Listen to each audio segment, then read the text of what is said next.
you're tired, you're starting to doubt yourself, and you're wondering, will this really work for me? In the back of your mind, you hear a whisper, and it's saying, what if you're not cut out for this? I know because I've been there before, and that's exactly why we need to talk. Here's the hard truth no one's going to tell you that most business owners fail in their mind before they fail physically, meaning they have a great product, service, marketing plan, business plan, and yet they break in their mind before they close the business physically.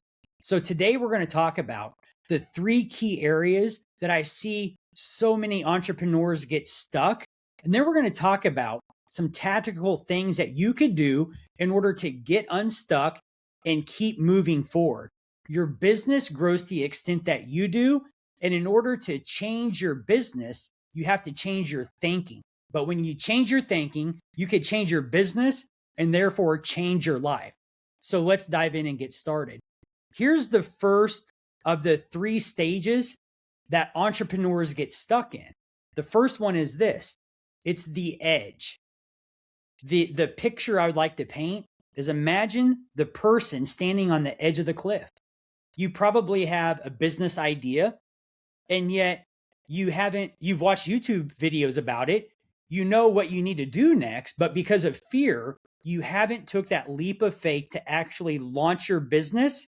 And you've probably been thinking about this for a long period of time, either months or years. And you've seen people with less experience, less talent, accomplish the business that you desire to pursue and be in. You know you could do a better job, and yet you're not doing it. They are. So here's the question. Be honest with yourself. Rhetorical question. Why haven't you got started? Why haven't you jumped off the cliff and started your business, launched your business? Even if it's a side business to your role as an employee in another company. I think you have to be honest with yourself, like really what's going on, what's holding you back. Chances are is you're scared, you're afraid of failing. That when you imagine taking that leap of faith and growing your business and letting your family, your friends, the people that follow you on social media know, you're afraid of failing. You're afraid of not looking good and being right and afraid of failing. You're afraid of other people's opinions. What are they going to say about you if it doesn't work? And you're scared of putting yourself out there to find out that maybe you're not good enough. I think that's something that we all wrestle with. So here's the bottom line. So you stay on the edge of the cliff, you never jump. You stay stuck in planning and preparing and perfecting something that's in your mind that doesn't even exist yet. It's like failure to launch. And every day that passes, the voice gets louder because you're not taking action. You have the idea, but you're not doing anything with it. And you start to say to yourself, maybe this isn't for me. Some of the emotions that you could feel, and I've felt these before, I get it. That's why I could talk about this. It's the fear, which is really doubt, because fear is really what the definition of fear is. Fear is about a real and current present danger. So imagine this. Say you and I are in a room, and then all of a sudden a lion appears, the lion like the animal at the zoo, right, from Africa. It appears in the room. Now think about what happens in our body. Fight or flight kicks in, right? We get an adrenaline rush. We have all the emotions that come along with that. Fear, fight or flight kicks in, survival mode. Heart starts beating fast. Blood pressure goes up. We start to feel anxious. And like, that's important because we need to survive. We need to change that scenario. Otherwise, that lion's going to gobble us up. You tracking with me on this? So fear is about a real and present danger. So think about this. If you're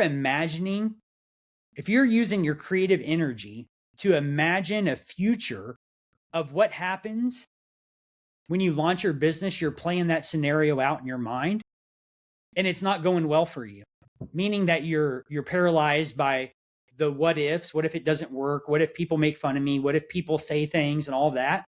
you're playing that scenario out in a way that's tapping into doubt instead of faith.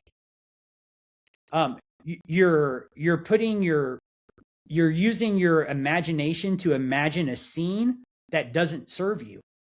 Therefore, when you play it out, it's like watching a horror movie. Terrible. Who would ever want anything to do with that?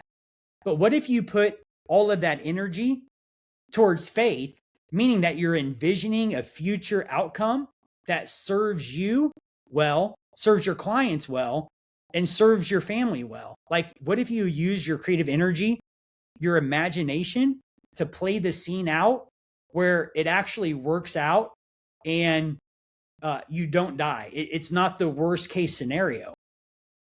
So maybe you're in the failure to launch scenario. The second one is going to be the overwhelmed business owner.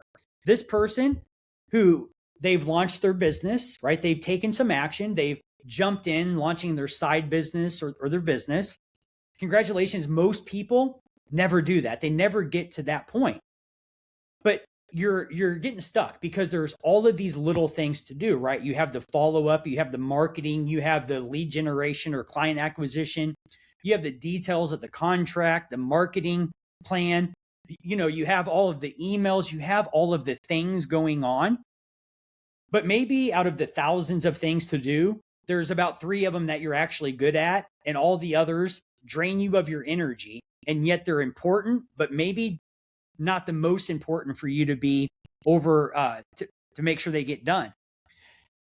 So maybe you're trying to learn marketing and sales and finance or operations and content creation all at once, every day, all day. And it feels like chaos. That's the scene. When I listen to business owners that are stuck in this phase, the word that comes to mind is it's just chaotic. They've launched the business. They have things going on, a lot of moving parts, but it's chaos. It's causing an inward tension. And you start to hear things like, who do you think you are? You really think that you could figure all this out? And how's this even going to work out for you? Like, you can't, this isn't sustainable. You can't keep doing this forever. So that quiet voice starts to whisper little lies that plant seeds of doubt in your mind. And a lot of times in this phase, you start to feel imposter syndrome, meaning that maybe you're doing barely enough business to stay afloat, but you're putting on a front like everything's good. You want to be known as the local expert in your industry, but forward facing, everything looks like it's going well, but behind the scenes, it's chaos. It reminds me of a duck, right?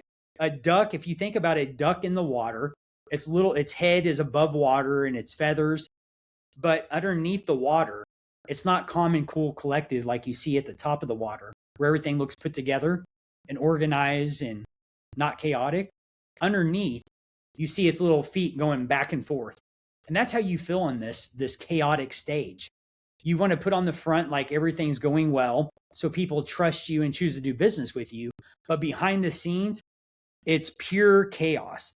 And you're starting to question yourself, like, maybe I'm not cut out to be a business owner. Maybe I'm in the wrong business. This isn't for me. I should just go back to what I did before and focus more on that. You're questioning every decision. You're wondering if you should pivot and go back to what you did before. You're feeling like, am I doing this right? Am I wasting my time? And some days you're wondering if you should have took that leap of faith and started your business. Maybe you made a mistake. Some of the ways that you feel, like the key emotions in this phase, oftentimes is going to be overwhelmed, confused, imposter syndrome, and comparison. And here's the third stage where I see business owners get stuck. By the way, if you could relate to that first stage of being on the cliff, meaning you haven't launched your business yet, comment and let me know. Put the word cliff in the chat box. The next option is going to be that overwhelmed phase. You've launched your business. Kudos to you. Most people never get there, but you're feeling overwhelmed. Or maybe you're in the third phase, which is the grind. This is the person that's hustling and grinding. Maybe you're trying to be all things to all people.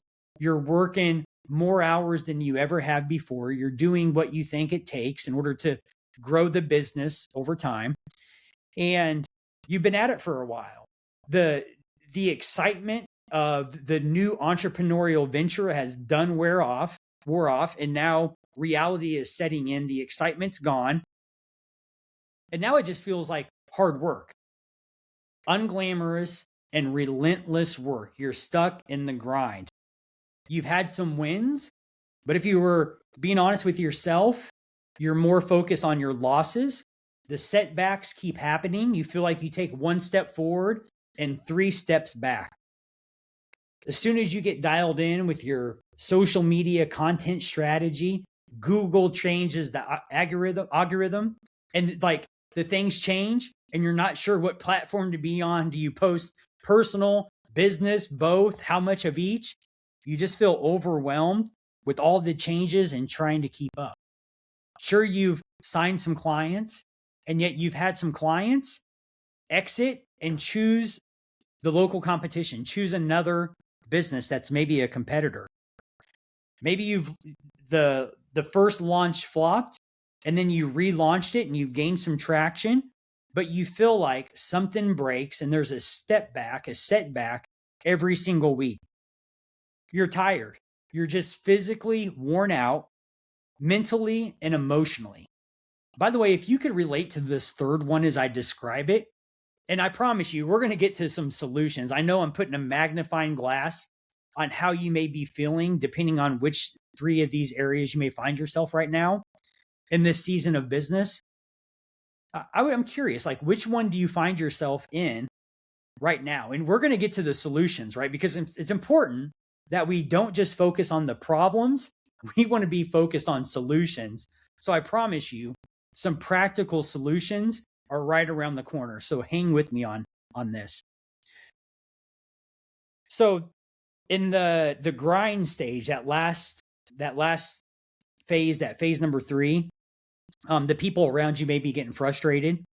They ask you, when are you going to go back and get a real job? They don't see the sacrifice being worth it, and they don't understand why you're doing this in the first place. And lately, how you've been feeling, you're not sure why you're doing it in the first place as well. And the question keeps creeping up, is this actually going to work? And if so, will it really be worth it when it's all said and done?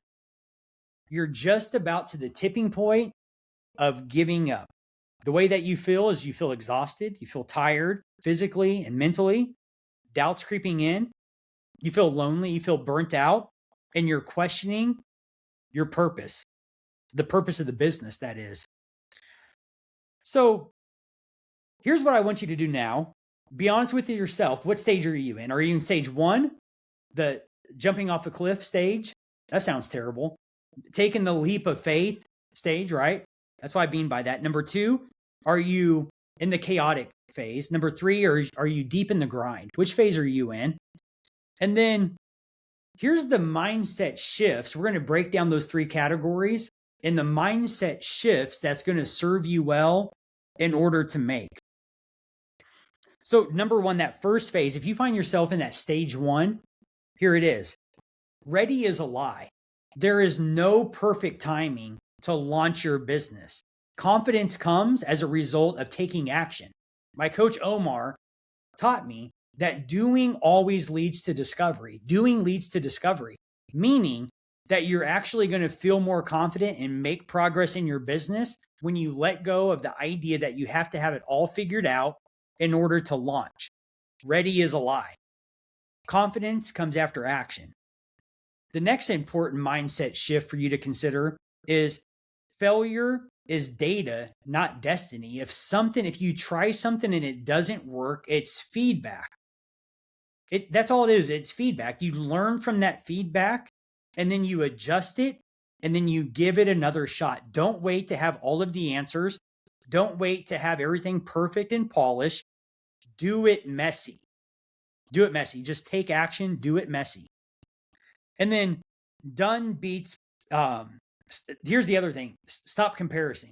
Stop comparing. I get excited about this because I want to break down why I get excited about this. And talking to entrepreneurs, I was just talking to one this morning at a coffee shop. He was more in stage 1. He has some ideas. He's without getting into the personal detail, he has a business partner and he's starting to see another opportunity in a different industry to launch a business.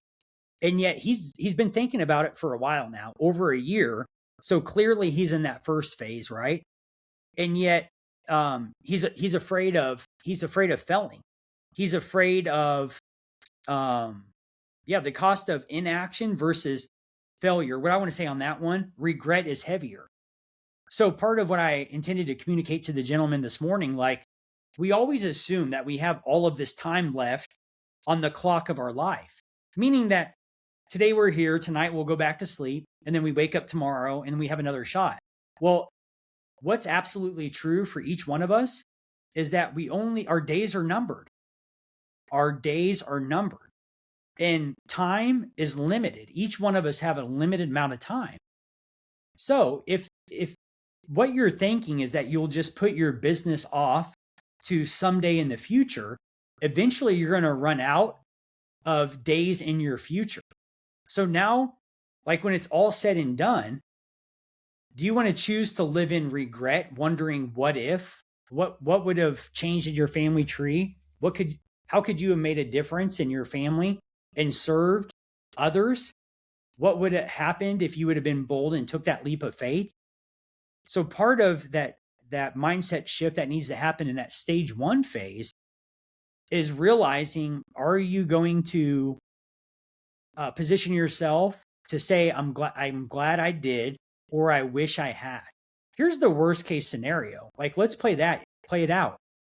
Say you're an employee, you have a flow of income coming into your world right now, and you decide to be responsible and launch your side business, meaning you're not quitting your job. You're not putting in your 2-week notice because you have a new business idea.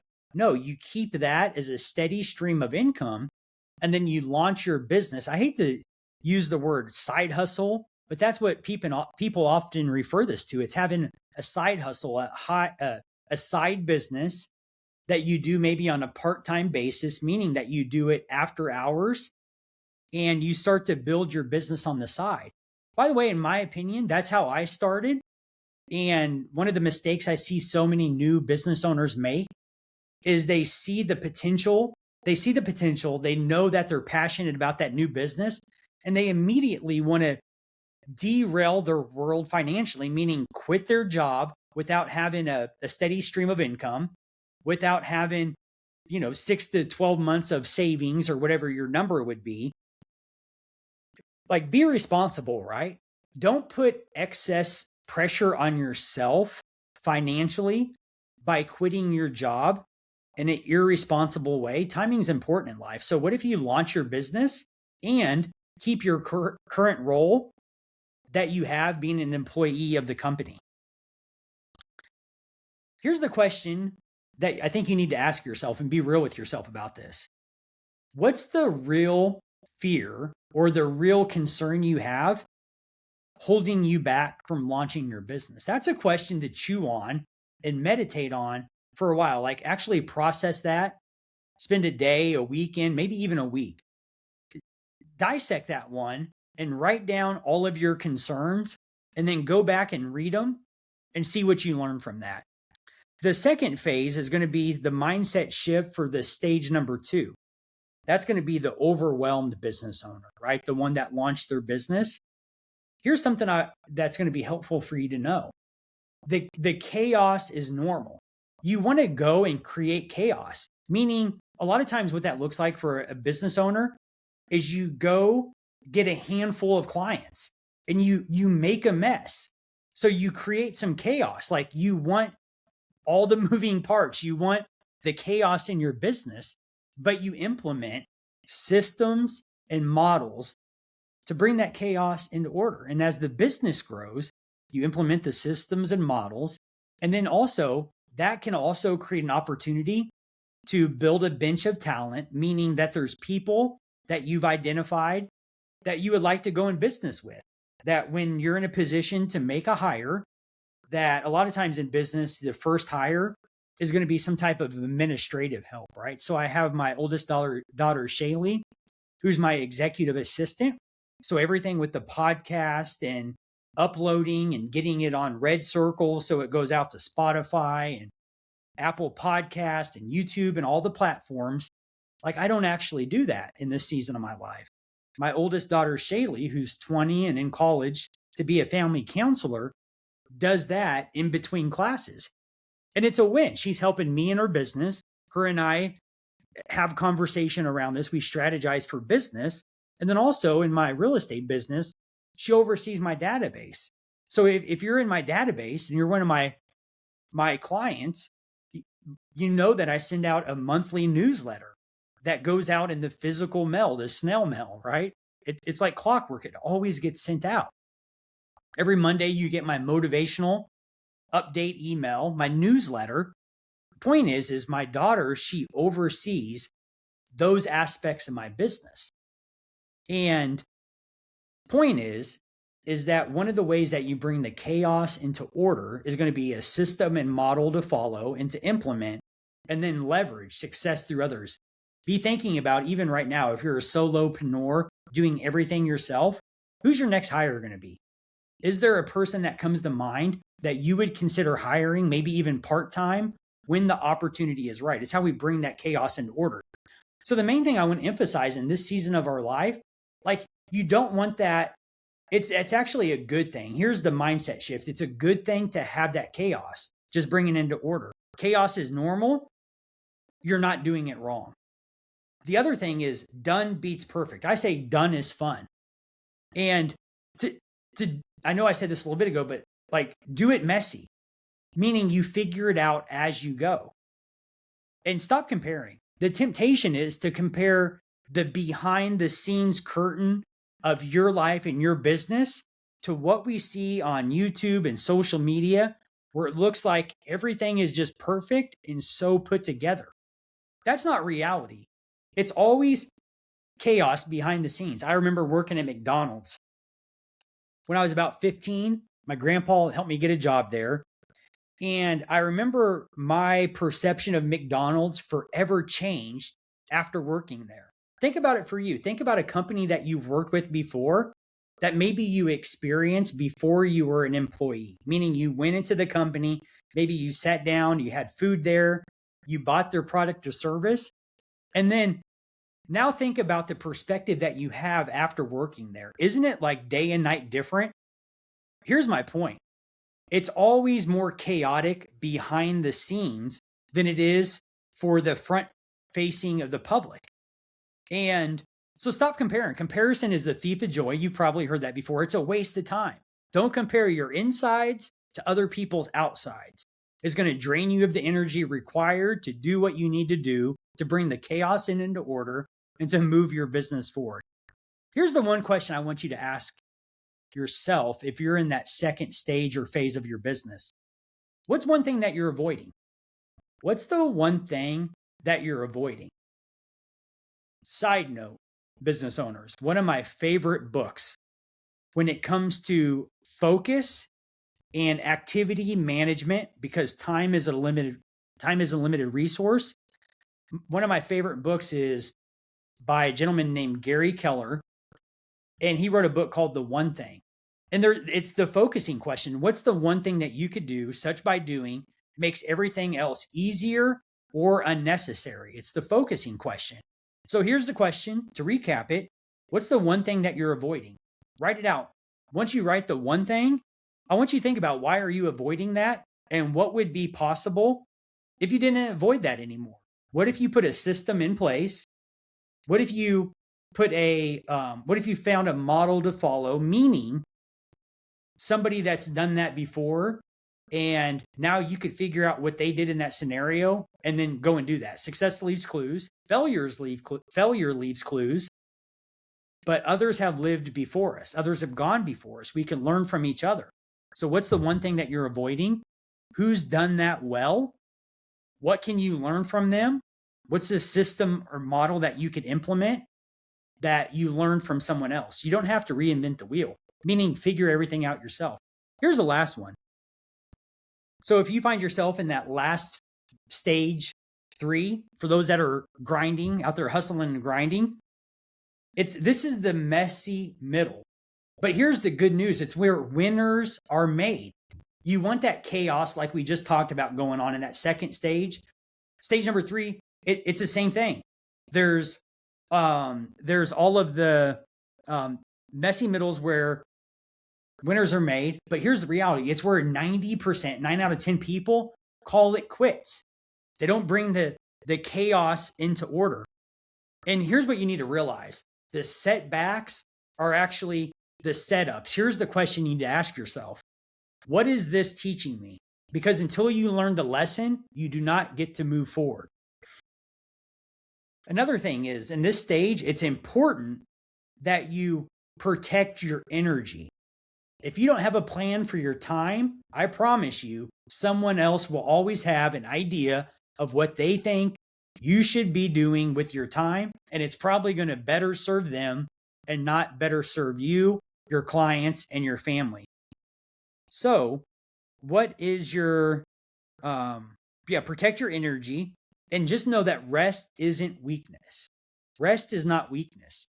Even Jesus, the man who was perfect, broke away from his disciples and went to be with the Father. He woke up in the morning, scripture tells us, and he went away and talked with his Father. Now, here's my point. You need to figure out what works for you.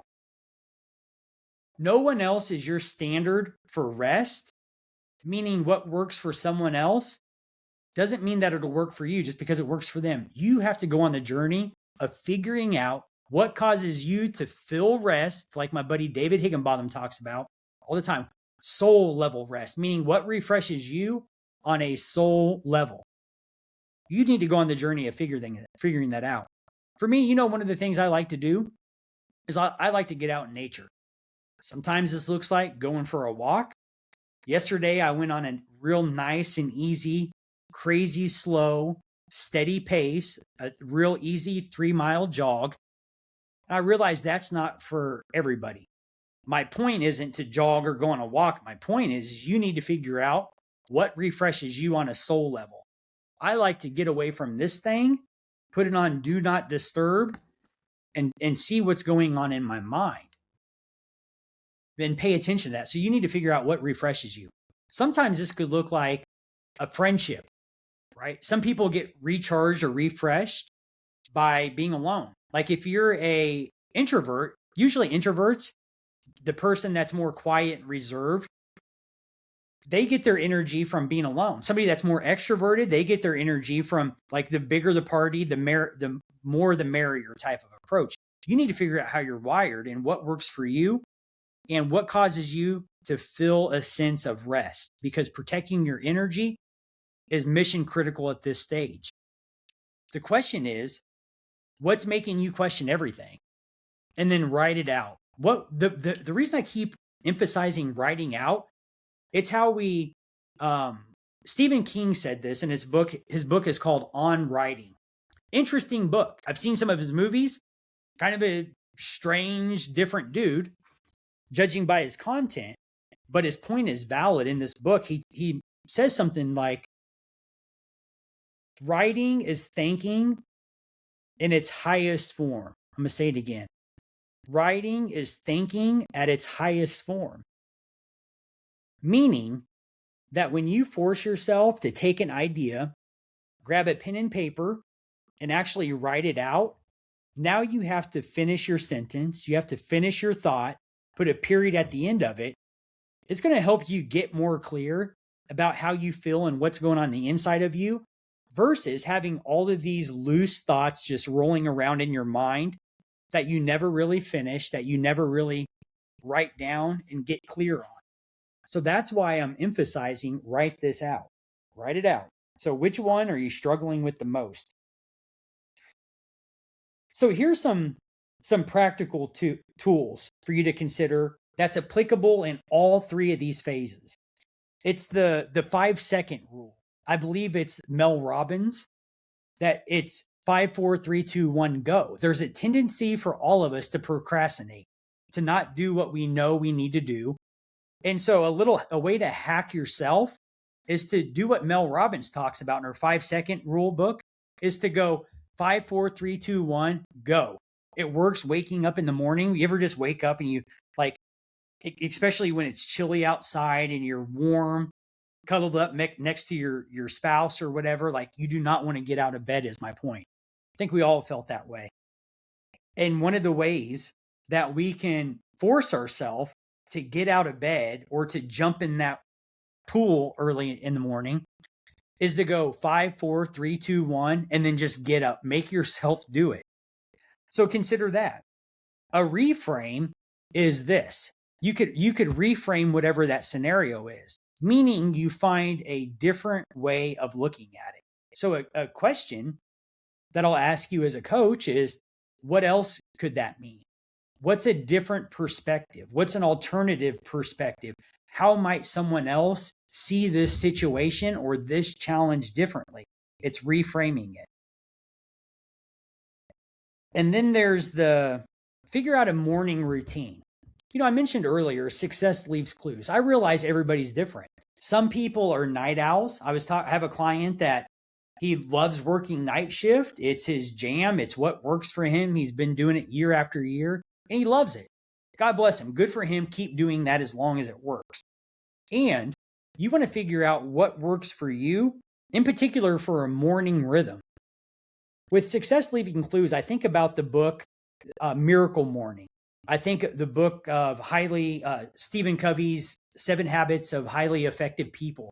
All these books on productivity. I have stacks of books in here on high road leadership, mindset, dynamic thinking, all these books on personal development, leadership, all of those types of things. The one common denominator?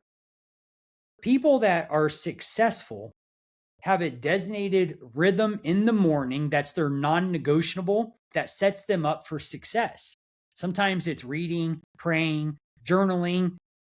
Tony Robbins calls it priming, where you breathe in a certain way, you cold plunge, you dip your face in ice water. Like, there's all these things out there. My point is, what if you shore up your morning routine and figure out a routine that sets you up for success for the rest of the day?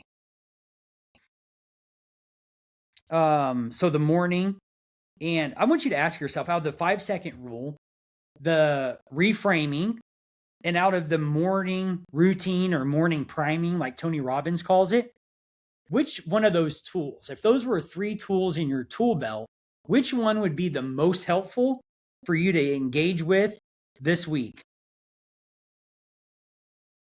So here's some key takeaways I want you to consider.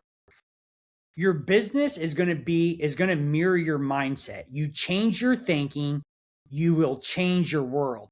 If you're stuck in your business, chances are you're stuck in your mindset. You need to carve out some time and figure out, go internal a little bit, do a deep dive, take inventory of your thoughts. And if you've been thinking about thoughts that are serving you well, or are you thinking thoughts that plant seeds of fear and doubt in your heart? I realize everybody's different when it comes to news consumption. And yet, here's the thing when it comes to the news. I know people that their life revolves around the news channel. I'm not even going to say a particular news channel because it doesn't matter. There's all the news channels, and sometimes people get obsessive about watching the news. Here's the challenge with the news. What we focus on expands. And the problem with watching the news all the time is that watching the problems all the time in the world could rob you of the energy required to solve the problems in your own world. So instead of paying attention to all these external factors, what if you start to pay attention to what's going on in your world and start implementing solutions to make your world better? I'm not saying being ignorant of what's going on around the world, but I'm saying don't obsess over it. Don't just be aware. Right? Be aware of how much time you're investing in all of the world's problems and put time and effort towards solving the problems going on in your world. Your business mirrors your mindset. The other thing that I wrote down in my notes is feel the fear and do it anyways.